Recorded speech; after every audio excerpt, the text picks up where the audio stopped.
Muzeylar ma'naviyat, tarix ko'zgusi sanaladi. Albatta, yosh avlodni yurtimiz tarixi, an'anasi bilan yaqindan tanishtirish esa madaniy merosimizni asrab-avaylashga va uni kelgusi avlodlarga yetkazishga ham xizmat qiladi. Navoiy shahridagi Farhod madaniyat saroyida joylashgan muzeyda tashkil etilgan ko'rgazma ham ana shu jihatlarga qaratildi. Viloyat tarixi va madaniyati muzeyi hamda ta'lim muassasalari, korxona tashkilotlari o'rtasida hamkorlik shartnomasi imzolangan bo'lib, unga ko'ra hududlarda ko'chma muzeylarni tashkil etish belgilangan. Xususan, Navoiy kon-metallurgiya kombinati muzeyida tashkil etilgan mazkur ko'rgazma ham ana shu hamkorlik doirasida o'tkazildi. Unda viloyatimizdagi oliy ta'lim muassasalari talabalari ishtirok etishdi. Ko'rgazmaning muhim jihatlaridan biri uning milliy hunarmandchilikka bag'ishlanganidir. Bu yerda qadimiy kulolchilik, zargarlik, to'qimachilik va cho'yanchilik kabi an'anaviy hunarlar bilan bog'liq buyumlar, tayyor mahsulotlar va fotosuratlar namoyish etildi. Har bir eksponat orqali hunarmandlarning mashaqqatli mehnati, ajdodlarimizning turmush tarzi haqida batafsil ma'lumot berildi. Bugungi kunda Navoiy viloyatida 27 mingdan ortiq ashyolarimiz bo'lib, bu viloyat muzeyi hamda filiallarimiz fondlarda saqlanmoqda.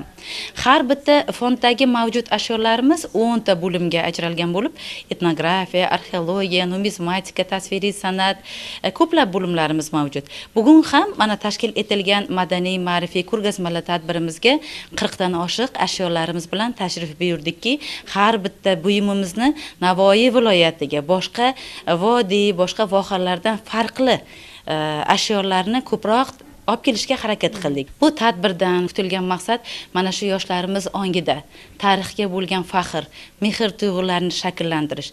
Muzeyda yoshlar uchun maxsus ekskursiyalar tashkil qilindi.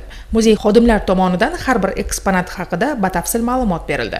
Ko'rgazma doirasida ishtirokchilar viloyatimizning sanoat tarixi, salohiyati haqida ham tasavvurga ega bo'lishdi. Xususan, Navoiy kon-metallurgiya kombinatining tarixiy rivojlanishi, zavod va fabrikalarda ishlab chiqarish jarayonlari, shaxtalar va konlardan olinayotgan tabiiy boyliklar haqidagi ma'lumotlar hamda arxiv fotosuratlari bilan yaqindan tanishdilar. Kon metallurgiya kombinatiga tegishli muzeyga tashrif buyurgan bo'lsak-da, bu yerda nafaqat kon metallurgiya kombinatiga tegishli tarixiy ashyolar, balki milliyligimizni talqin qiladigan tarixiy ashyolarimiz ham borligi bizni juda ham quvontirdi.